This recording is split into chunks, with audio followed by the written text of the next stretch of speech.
할렐루야. 오늘도 이 귀한 자리에 나오신 성도님들을 환영하고 축복합니다. 하나님의 크신 은혜가 오늘도 저와 여러분 가운데 충만하기를 주의 이름으로 간절히 축원합니다. 여러분 혹시 이런 순간을 경험해 보신 적 있습니까? 밤이 깊었는데도 잠이 오지 않고요. 머릿속에 수많은 걱정으로 가득 차 있는 순간 말이죠. 때로는 기도하려고 무릎을 꿇어도 말이 나오지 않고 예배 자리에는 앉아있지만 마음이 공허하고 도리어 하나님이 멀게 느껴지는 그런 시간 말입니다. 예전에 어떤 한 청년이 제게 이런 고백을 한 적이 있어요. 목사님, 저는 주일마다 예배 참석하고 또 말씀대로 살아보려고 하는데 제 삶은 여전히 너무 힘듭니다.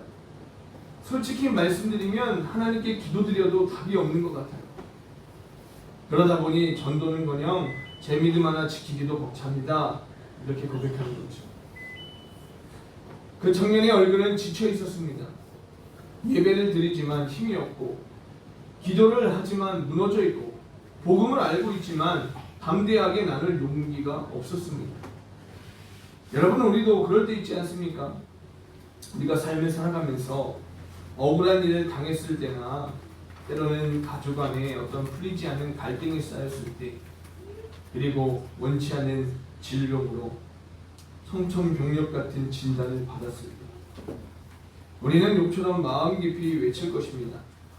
아, 하나님, 왜 저입니까? 저는 예배도 열심히 드렸고 기도도 열심히 하는데 왜 이런 고통이 제게 있습니까? 예배, 기도, 전도 중요한 이 세 가지 기둥조차 그 순간에는요 공허하게 느껴질 때가 있습니다. 예배가 기쁨이 아니라 의무처럼 느껴지고 기도가 응답 없는 독백처럼 느껴지고 전도는 현실과 거리가 먼 이상처럼만 느껴질 때가 있어요. 지금 욥이 바로 그런 상황을 겪었습니다. 욥은 누구보다 의로운 사람으로 우리 하나님 앞에 예배드리기를 즐거워했던 사람 아닙니까? 늘 기도에 무릎을 꿇었던 자였어요. 욥기 1장에도 보십시오. 자녀들을 위해 늘 번제를 드릴 만큼 경건했다는 거죠. 예배 중심이었어요. 하나님 중심이었어요. 그러나 그 경건함에도 불구하고 하루아침에 모든 재산과 자녀를 잃고 몸이 병들고 친구들의 말은 위로가 아니라 독이 되었다는 거죠. 중요한 것은 이 경건과 믿음이 있다고 해서 고통이 없는 것이 아니라는 사실입니다. 고통은 믿는 자에게도 믿지 않는 자에게도 다가옵니다. 만약 차이가 있다면 믿는 자는 그 고통 속에서도 하나님을 예배할 수 있고 기도할 수 있고 또 그 고통 가운데서도 복음을 증거할 수 있다는 거죠. 어떤 한 선교사님의 고백이 기억이 납니다. 전쟁으로 모든 것을 잃은 사람들에게 복음을 전할 때 그들의 질문은 이렇대요. 하나님은 왜 나를 버리셨는가 였다는 거죠. 그러나 그 순간에도 우리가 전한 메시지는 단순했다는 거죠. 예수님은 당신을 사랑하십니다. 당신의 절망 속에도 소망이 있습니다. 이런 메시지뿐이에요. 사랑하는 여러분, 전도는 내가 모든 게 해결된 후에 하는 것이 아니라는 거죠. 때로는 내 삶이 무너진 그 자리에서조차 예수님이 나의 유일한 소망 되심을 전하는 것이 바로 전도다라는 거예요. 때로는 어떤 분은 이렇게 고백하는 사람이 있어요. 예수 믿는 사람은 무조건 잘 돼야 된다고, 잘 먹고 잘 살아야 된다고, 남들보다 잘 나가야 된다고. 그건 잘못된 믿음이에요. 예수 믿는 사람이 다 그렇게 살았으면 예수 안 믿을 사람이 없겠습니까? 어디 있겠습니까? 때로는 그런 사람들도 있겠죠. 그거는 그에게 주어진 특별한 달란트라는 거죠. 이번 주일에도 우리가 달란트의 비유의 말씀을 나눌 텐데 주인이 말하잖아요. 누구에게는 5달란트, 누구에게는 2달란트, 누구에게는 1달란트. 자기 분량이 있는 거예요. 내가 그 사람 5달란트 달라고 똑같이 기도할 수는 없다라는 거죠. 주인의 마음대로 이렇게 나눠주는 건데 나 왜 2달란트냐고 그렇게 할 수 없는 거 아닙니까?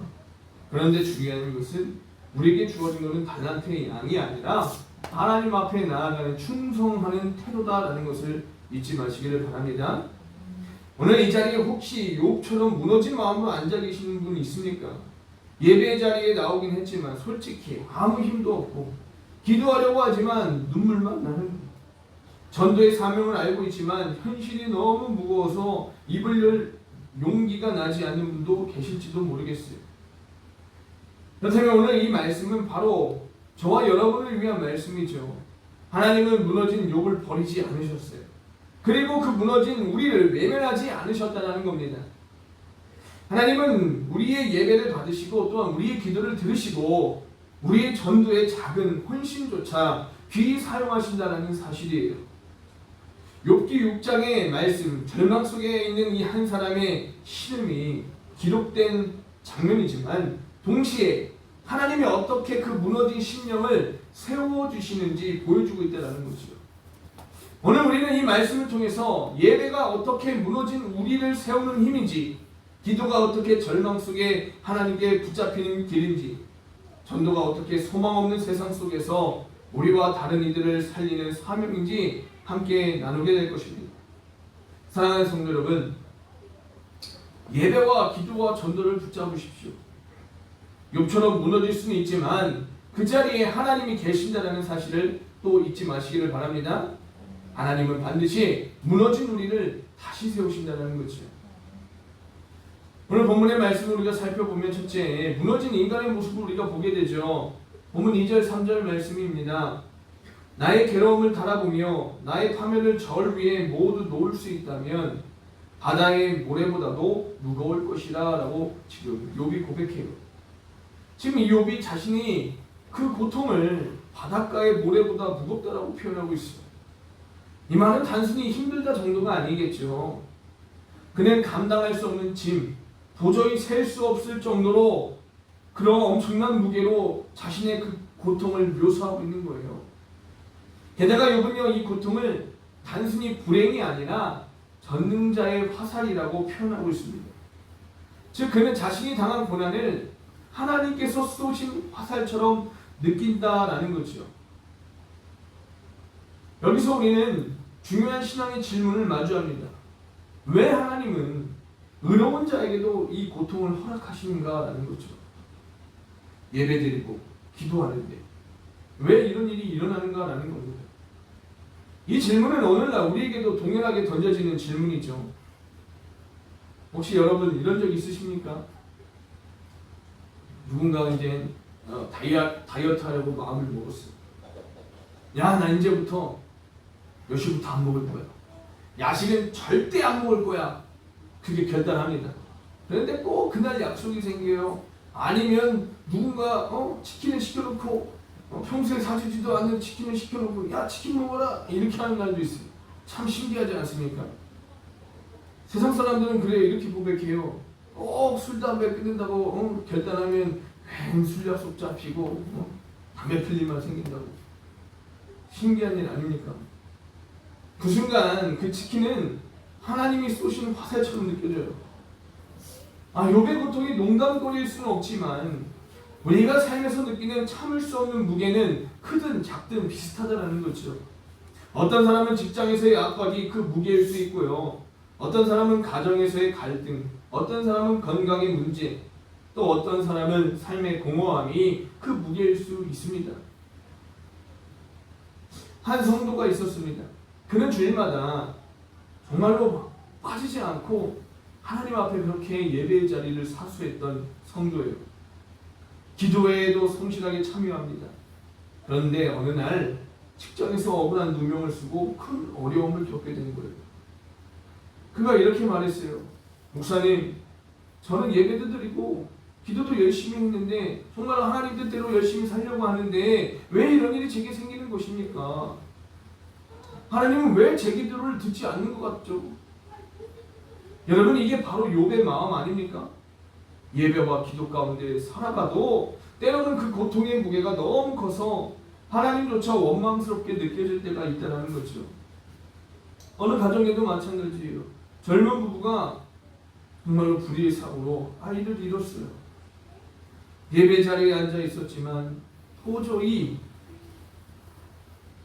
예배가 들어오지 않습니다. 계속 주님 앞에 눈물만 흘리는 거죠. 그런데 예배 중에 한 찬양의 가사가 그들의 마음이 바뀌었대요. 내 영혼이 은총이고 중요한 죄진 벗고보니 슬픔 많은 이 세상도 천국으로 화합니다. 그때 이 젊은 부부가 깨달았대요. 우리는 무너졌지만 이 예배를 통해서 하나님은 여전히 우리와 함께 하신다는 것을 그들이 깨달았다는 겁니다. 사랑하는 여러분, 고통의 무게는요, 우리가 상상할 수 없을 만큼 클 수 있어요. 하지만 하나님은 예배 자리에서 우리를 다시 세우시는 줄 믿으시길 바랍니다. 정말로 어떤 사람이 그랬어요. 죽으러 가는 길에 덜그덩이 시골길에 교회가 하나 있었대요. 그래, 잠깐 들렸다가 죽으러 가요. 근데 그곳에서 주님을 만난 거 아닙니까? 그러니까 다시 살림을 얻은 거예요. 하나님은 언제 어떻게 역사하실지 모른다는 거죠. 그만큼 이 예배가 중요하다는 사실을 잊지 마시기를 바랍니다.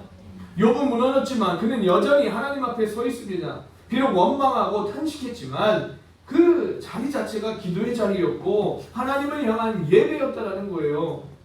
여러분, 우리가 무너졌을 때 예배를 멈추면 절대 안 됩니다. 오히려 예배가 무너진 영혼을 다시 붙드시는 하나님의 손길이 된다는 거죠. 이 예배가 그래서 그렇게 중요한 거예요. 매일 똑같이 은혜가 넘쳤으면 좋겠는데 하나님은 그런 은혜를 주시기를 원하는데 하나님은 변하지 않으셨는데 우리가 그 마음이 아니라는 거죠. 그래서 칼급한 심령으로 나오는 자에게는 은혜가 될 수도 있고 매일매일 똑같은 예배네 이렇게 생각하는 자에게는 그저 매일 똑같은 예배가 될 수밖에 없다는 사실입니다. 예배는 우리가 살아남는 길이다라는 거예요. 욥의 고백은 단지 그의 이야기로 끝나지 않습니다. 우리 모두에게 닥칠 수 있는 현실의 이야기죠. 그러나 차이가 있습니다. 우리는 복음을 알고 있다는 거죠. 예수님께서 십자가를 지시고 무게를 대신 지셨다는 거예요. 우리가 감당 못할 무게를 주님이 져주셨다는 거죠. 그렇기 때문에 우리는 무너져도 끝이 아닙니다. 그리고 이 복음이 있기 때문에 우리는 여전히 전도할 수 있다는 거죠. 나는 무너졌지만 나의 구속자가 살아계십니다. 이 고백이야말로 세상에 필요한 복음 아닙니까? 죽어가는 영혼들을 향해 주님, 절망 가운데 있는 영혼들을 향해 주님 믿으십시오. 주님이 살려주실 겁니다. 주님이 회복시켜 주실 겁니다. 예수님이 당신을 사랑합니다. 할렐루야. 두 번째는 위로 없는 사람 위로하시는 하나님이죠. 5절에서 8절 말씀입니다. 들나귀가 풀이 있으면 어찌 울겠으며 소가 꼴이 있으면 어찌 울겠느냐. 싱거운 것이 소금 없이 먹히겠느냐. 닭의 알 흰자가 맛이 있겠느냐. 내 마음이 이런 것을 만지기도 싫어하나니 꺼리는 음식물같이 여김이니라. 욥의 친구들을 향해 이렇게 말하는 거죠. 들나귀가 풀을 먹으면 울지 않고 소가 꼴을 먹으면 울지 않는다. 즉 짐승조차 배가 부르면 조용한데 자기는 너무 괴롭기 때문에 울부짖는다라는 거죠. 욥의 문제는 단지 고통 때문만이 아니라 위로 없는 사람들 때문이다라는 거죠. 친구들은 위로 대신 정죄를 했어요. 네가 죄지었으니까 그렇지. 너 하나님 앞에 회개해라. 위로가 아니라 가시가 되었다는 겁니다. 여기서 우리는 대비가 생깁니다.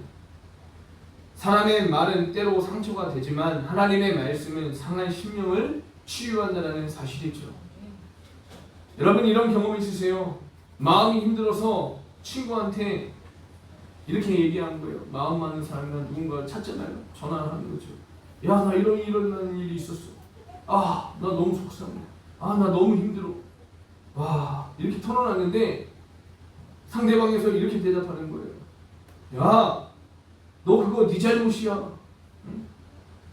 도와달라 했더니 오히려 다 무너뜨리는 거죠. 내 마음 좀 알아달라고 했더니 네 잘못이야. 그럼 얼마나 더 힘듭니까? 마치 다이어트를 하려고 아까 말한 것처럼 나 오늘 저녁 안 먹으려고 했는데 친구가 치킨 시켜놓고 넌 어차피 실패할 거야 이렇게 하고 약 올리는 것과 같다라는 거예요. 듣는 순간 힘이 쭉 빠지죠. 욥이 바로 그런 기분이었을 겁니다.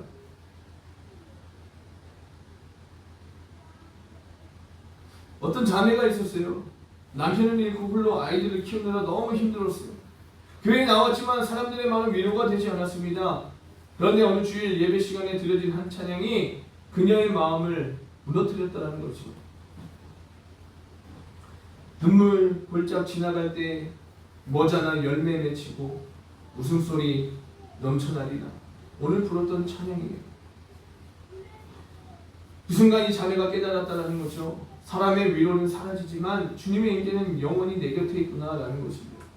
사랑하는 여러분, 이것이 기도의 자리에서 예배의 자리에서 경험하는 하나님의 위로인 줄 믿으시길 바랍니다.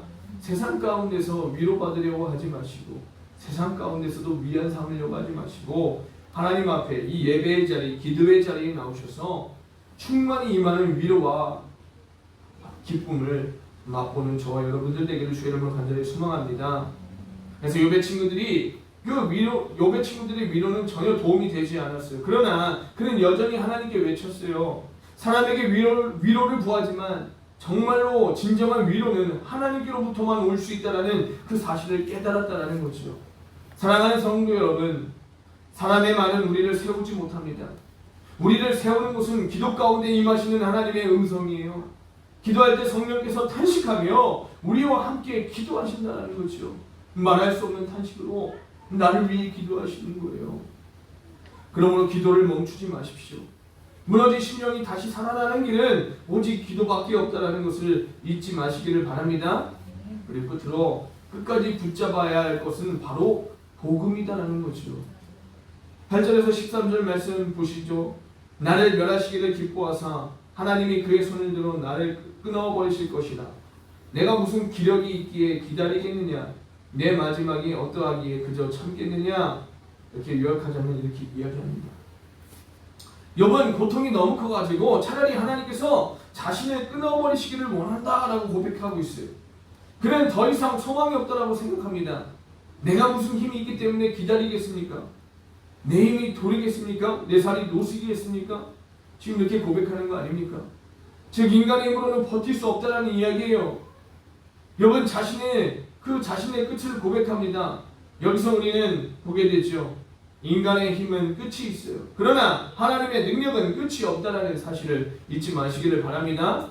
그래서 욥은 이 절망 속에서도 자신의 한계를 드러내지만 바로 그 자리에서 하나님은 소망을 주신다는 거죠.